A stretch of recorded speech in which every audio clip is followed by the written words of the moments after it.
Básicamente, porque tenemos muy poco tiempo, voy a referirme a las guías más recientes de evaluación cardiorrespiratoria para que sea la orientación de lo que vamos nosotros a discutir. Yo voy a hablar básicamente en esta primera parte de la evaluación del riesgo cardiovascular del paciente que va a ser sometido a una intervención no cardíaca.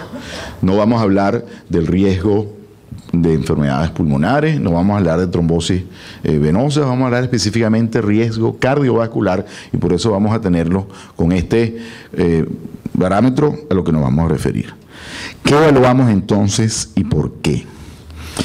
Básicamente, insisto, es el riesgo de lo que estamos hablando de complicaciones cardiovasculares. ¿Y por qué razón? Porque son las más frecuentes y las más graves. Las más graves porque pueden simplemente complicarse con la muerte, que es lo más grave que le puede pasar a una persona que esté viva, porque puede complicarse con un IM transoperatorio, porque hay causas, como vamos a ver más adelante, que predisponen al paciente que va a ser sometido, dependiendo del tipo de cirugía, a un alto riesgo de tener un infarto en el periodo perioperatorio, inmediatamente antes, durante y después de la intervención. Entonces, el objetivo de la evaluación, y eso tenemos que tenerlo cada vez que nos aproximamos a un paciente que nos consulta para ser evaluado, es tratar de establecer el riesgo de complicaciones en el periodo transoperatorio. Implementar estrategias que reduzcan el riesgo cardiovascular individual, y eso lo va a hablar posteriormente el doctor José Ramón Gómez Mancebo. Entonces, el periodo perioperatorio, y aquí una breve enumeración simplemente de los fenómenos fisiopatológicos, de por qué razón es tan grave o puede ser tan grave una operación dependiendo del tipo de cirugía. Hay un riesgo aumentado de ruptura de placa y placas no críticas, como son la mayoría de las placas que se rompen.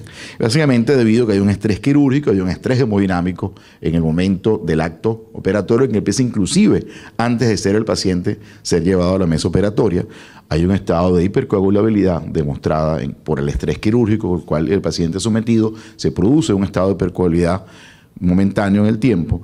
Hay una activación plaquetaria significativa, hay fenómenos de vasoespasmo, hay deshidratación o alteraciones electrolíticas que predisponen a arritmia y puede haber hipotensión. Y todo esto en conjunto somete al paciente a un riesgo aumentado de complicaciones cardiovasculares.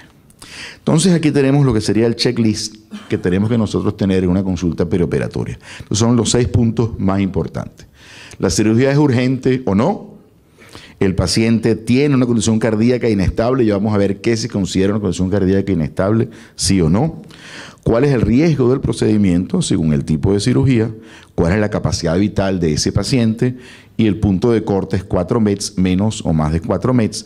¿Qué riesgos cardiovasculares tiene el paciente? Que no son los factores de riesgo tradicionales, son otros riesgos que vamos a ver cuáles son específicamente y si es necesario o no hacerle un test adicional, generalmente un test no invasivo, más allá de lo que hacemos en la consulta consuetudinaria de ese paciente.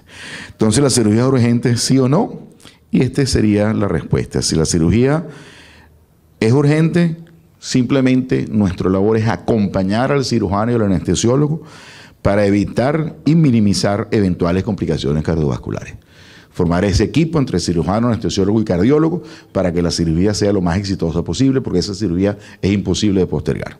Si la cirugía no es urgente, es que comienza entonces nuestro real trabajo. Entonces, segunda pregunta, ¿el paciente tiene una condición cardíaca inestable? ¿Sí o no? Y estas son las condiciones cardíacas inestables para riesgo cardiovascular perioperatorio. Cardiopatía isquémica, básicamente un IM reciente o isquemia residual, o si tiene angina inestable. Eso es lo que tenemos que buscar. Si hay insuficiencia cardíaca, independientemente de la clase funcional, ya la insuficiencia cardíaca es considerada un factor inestable y que tenemos que prestarle mucha atención, porque el paciente, el manejo del líquido puede ser realmente crítico en ese paciente. Tiene historia o algo que sugiera la presencia de arritmias significativas, y si tiene valvulopatías sintomáticas, no simplemente una valvulopatía que no tenga síntomas, tiene que ser sintomática, lo que se considera una condición cardíaca inestable. Si es sí, y lo permite el procedimiento, porque es una cirugía electiva no urgente, lo posponemos en conjunto con el cirujano, con el anestesiólogo, para trabajar, incluyendo a estos 2 colegas, para tratar de evaluar definitivamente al paciente y minimizar el riesgo del paciente. Tercera pregunta, ¿cuál es el riesgo del procedimiento? Y aquí está la lista, no vamos a detenernos a leer cada una de ellas, pero por ejemplo, fíjense, una cirugía de cataratas, que todos hacemos constantemente, cirugía de cataratas, desde el año 2000, ya está establecido que no es necesario siquiera hacer una evaluación preoperatoria y que básicamente no hay un riesgo significativo y que es dependiendo del cirujano lo que va a hacer que haya mayor o menor riesgo. Que los oftalmólogos no se enteren porque dejarían de mandarle a un paciente, pero... Y fíjense, otro punto importante, la utilización de antiplacatarios, que los cirujanos oftalmólogos generalmente prácticamente quítenle la aspirina, quítenle el clopidogrel. Está también en esta revisión que acaba de salir, que la facomulsificación de una catarata más implante de lente intraocular puede ser realizada con seguridad en pacientes tomando antiplaquetarios y o anticoagulantes siempre que el procedimiento se haga con una incisión corneal limpia, bajo anestesia tópica y por un cirujano habilidoso. Es decir, el sangramiento no es por el antiplaquetario, depende de las manos del cirujano. Y eso pues hay que discutirlo con el paciente y con el cirujano que va a trabajar. ¿Cuál es la capacidad vital? Una vez que sabemos si la cirugía es o no una cirugía de alto riesgo. Eso depende, insisto, del tipo de cirugía y la lista está en cualquiera de estas guías que podemos consultar. Y básicamente el punto clave, como dijo, son 4 METs. Y vamos a irnos entonces a la pregunta más de 4 METs. Y hay que preguntarle al paciente si es capaz de subir 2 pisos de escalera o subir una cuesta, si es capaz de hacer trabajos pesados como levantar muebles, fregar pisos, etcétera, participar en deportes extenuantes como tenis, básquet, fútbol y hacer el amor en posición activa. Si es capaz de hacer alguna de estas actividades o equivalentes, el paciente tiene más de 4 METs y eso lo pone en un riesgo inferior al paciente que no puede hacer estas situaciones y que tiene una capacidad vital menor a 4 METs. Si esa capacidad es mayor a 4 METs, es un paciente que tiene un riesgo bajo. Y vamos a ver lo que nos va a decir el doctor Gómez de qué hacer en relación a estatinas, beta-bloqueantes y que yo no voy a meterme con ese punto. Y básicamente entonces ahora el próximo paso es qué riesgo cardiovascular tiene el paciente. Insisto, no es hipertensión, dislipidemia, diabetes, tabaquismo, son condiciones particulares cardiovasculares que hacen que ese señor tenga un riesgo elevado de tener complicaciones cardíacas en el acto transoperatorio.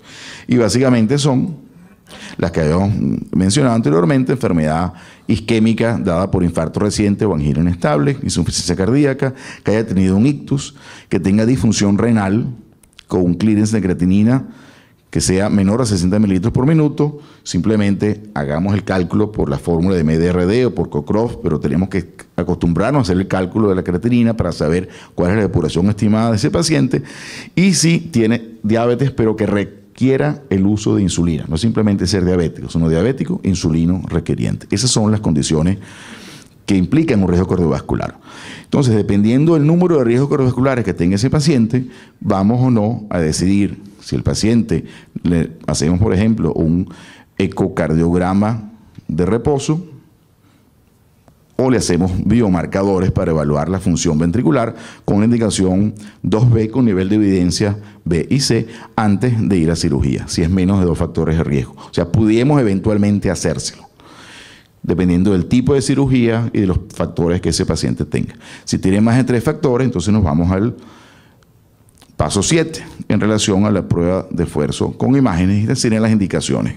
1C en cirugía electiva estable, que sea un paciente de alto riesgo por el tipo de cirugía, que tenga una pobre capacidad funcional, menos de 4 METs, y que tenga más de 3 factores clínicos de riesgo. Esta es la única indicación tipo 1 para hacer una prueba de esfuerzo no invasiva. Entre paréntesis, en ninguna guía actualmente se recomienda una prueba de esfuerzo convencional. Si queremos evaluar isquemia o viabilidad, tenemos que hacerlo con un test de esfuerzo con imagen. Ya no está, realmente no hay ninguna indicación de una prueba de esfuerzo convencional en esos pacientes. Indicación 2B con nivel de evidencia C, paciente con cirugía electiva, que esté estable, que haya riesgo intermedio o alto, tenga baja capacidad funcional y que tenga 1 o 2 factores de riesgo clínico. Es decir, dependiendo del número de factores de riesgo que habíamos hablado, la indicación puede variar a 1C o indicación 2B. Y es por eso tener en cuenta de qué se trata. Entonces, dependiendo del resultado del test de esfuerzo por imágenes, entonces podemos decidir si el paciente no tiene isquemia, puede ir a cirugía con seguridad. Si el paciente tiene isquemia extensa, es que entonces podemos decidir en conjunto con el cirujano y dependiendo del tipo de cirugía y si la cirugía puede ser propuesta, la necesidad o no de hacer revascularización. Estas son las 4 opciones y las consecuencias que estas 4 opciones tienen en relación al manejo de antiplaquetarios. Una angioplastia simple, la cirugía puede ser realizada luego de 15 días y la terapia antiplaquetaria simple con aspirina pudiese ser continuada. Una dilatación, un stent sin droga, la terapia dual puede ser continuada al menos 4 semanas y la cirugía puede realizarse después de las 4 semanas.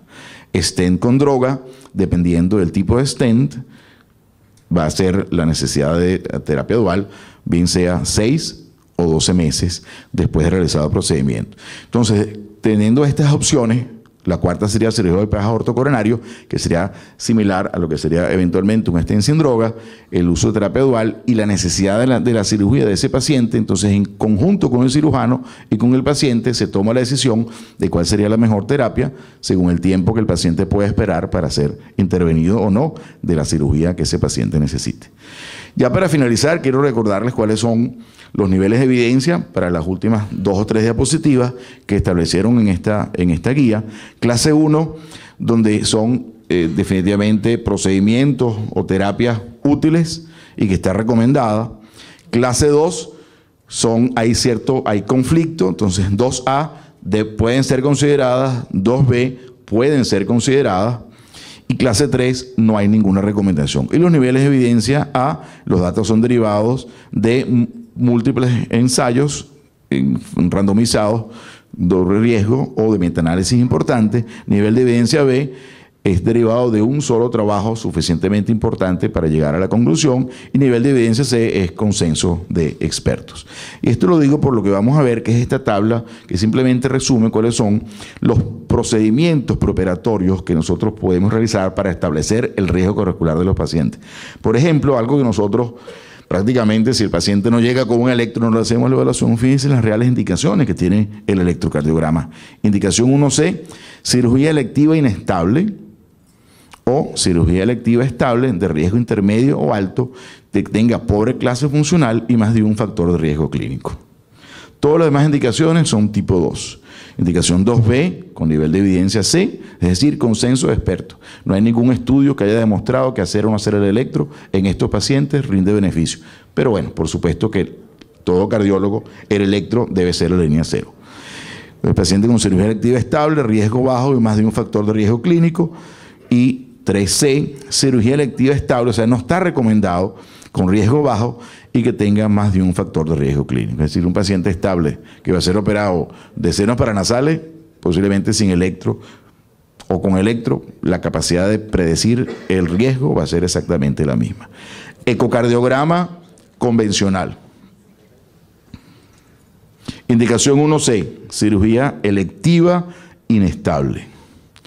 Indicación 2B, nivel de evidencia C, cirugía electiva estable de riesgo alto y baja capacidad funcional. Indicación 3C, es decir, no tiene indicación, cirugía electiva estable, riesgo intermedio o bajo o cirugía de urgencia. Eco de estrés con imágenes, perdón. Indicación 1C, cirugía electiva estable, de alto riesgo, con pobre capacidad funcional y más de 3 factores clínicos de riesgo. 2BC, cirugía electiva estable, riesgo intermedio o alto, con baja capacidad funcional, con 1 o 2 factores de riesgo clínico, y no está indicado en cirugía de urgencia, cirugía electiva estable o riesgo intermedio o bajo. Esto para que tengamos claro cuándo debemos indicar estas intervenciones. Y luego, péptido natriurético o troponina ultrasensible, indicación 1C, no hay. Indicación 2B, C, cirugía electiva inestable de riesgo alto y pobre capacidad funcional, y no está indicado en cirugía de urgencia o en cirugía electiva estable con buena capacidad funcional. De manera que, por supuesto, las guías son guías que simplemente nos orientan.